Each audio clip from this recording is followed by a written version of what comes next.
Hello everyone. Every investor think about when he or she buy a stock, whether this stock is expensive or cheap, the stock I'm going to invest in is overvalued or undervalued, whether this stock is in good position to buy or not. A lot of thoughts are going in the mind of the new investor and a lot of confusing over there. Your all questions can be answered through PE ratio. A PE ratio can clear your mind and help you to make your investment decision. So today we will learn about significance of PE ratio and EV to EBITDA ratio. They're gonna help you to understand that particular stock is undervalued or overvalued. You can compare the different companies and help to reach to the optimal intelligent investment decision. So before we start about the PE ratio, if you want to learn about the share market from basic to advanced, consider to subscribe this channel. We try our best to simplify the complexity of stock market and its investment. So without a delay, let's jump to the topic.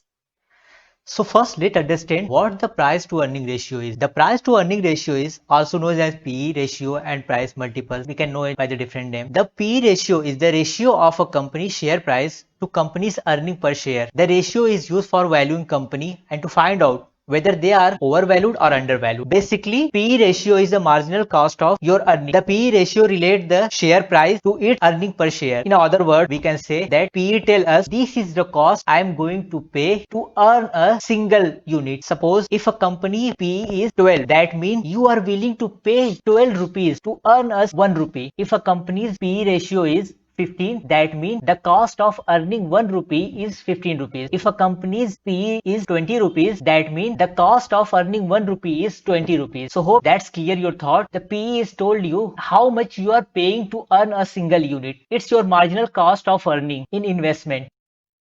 Here is the formula how to calculate PE of a stock. Here you can see PE ratio is equal to price per share divided by the earning per share. Ahead we will see that how we can find the price and earning per share. So this is a basically formula to how to calculate a PE. Price of a stock divided by the earning per share of the stock. If we divide price by its EPS, we will get the figure of the PE. So let's get ahead and calculate here. Suppose price of a stock is 200 and its EPS is 15. What is the PE of a stock? Simply, as we learn, price of the share is numerator and earning per share is denominator. So this is price of our stock divided by earning of the stock.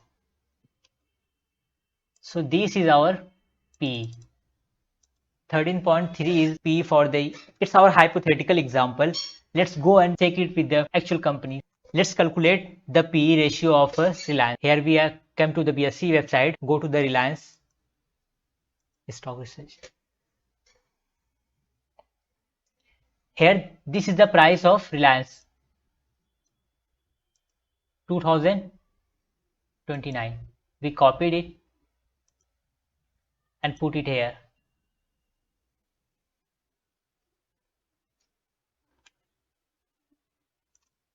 What the EPS of the, let's go now find the EPS of Reliance. So here, as you can see, this is the EPS 42.09.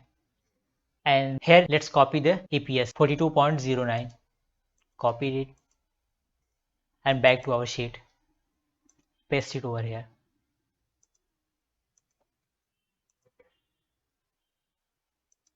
So this is our PE of the Reliance. Price of the Reliance divided by EPS of the Reliance. So this is the our PE ratio 48.2. Now let's go and check match it with the BSE website whether this is right or not. So here is a PE which we calculated.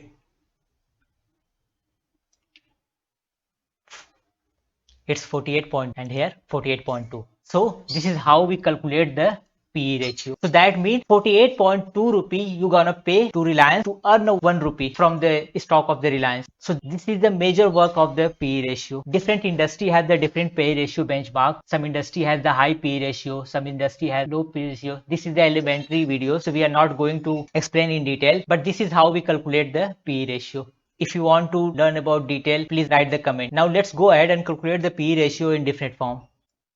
Here is another way you can calculate or you can find out whether the stock is overvalued or undervalued. This is called the EV to EBITDA ratio, enterprise value to EBITDA ratio. We are not going to talk about this ratio in detail. We are just putting it here for the reference. We will bring a separate video for the enterprise value to EBITDA ratio. Some analysts prefer to use the EV to EBITDA ratio because it gives a clear picture than PE ratio. So let's understand how it's work. The formula to calculate the EV to EBITDA ratio, enterprise value divided by the EBITDA. This is the formula. Enterprise value divided by the EBITDA. That means simply means that how much EBITDA you need to acquire a whole company, whole enterprise value. We will talk in detail in upcoming videos about the EV to EBITDA. But now let's for basic understand how EV to EBITDA calculated. Let's again go to our sheet. What the ingredients we need to calculate the EV to EBITDA. First we need to know the market cap. If you've not seen our video of the market cap, please go and watch the video of where you can find the market cap of a stock or a company. Now let's understand how to calculate EV to EBITDA ratio. Suppose we have a company market cap is 1 lakh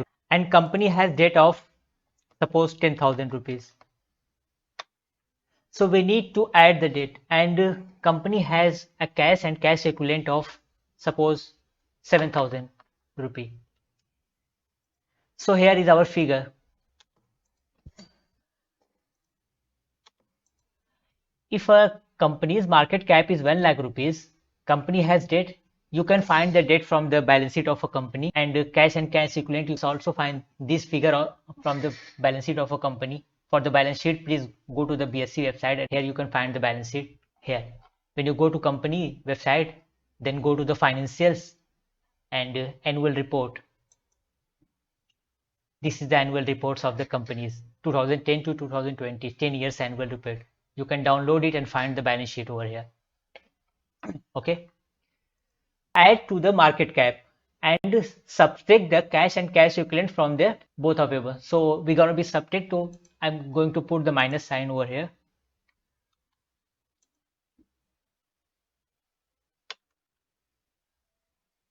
Okay. So now let's find the enterprise value.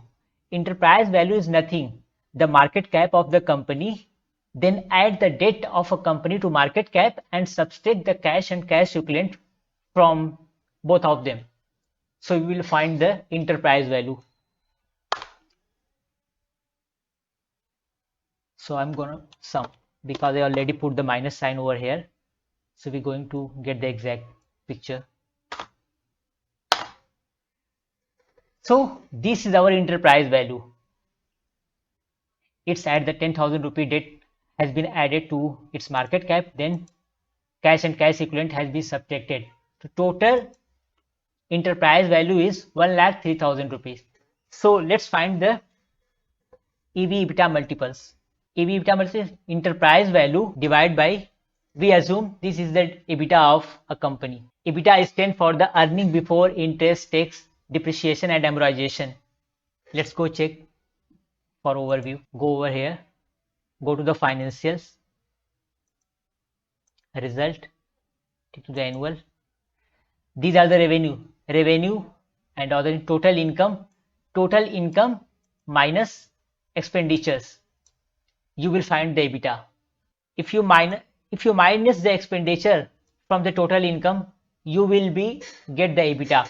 EBITDA is earning before interest, tax, depreciation and amortization. It's an operating profit.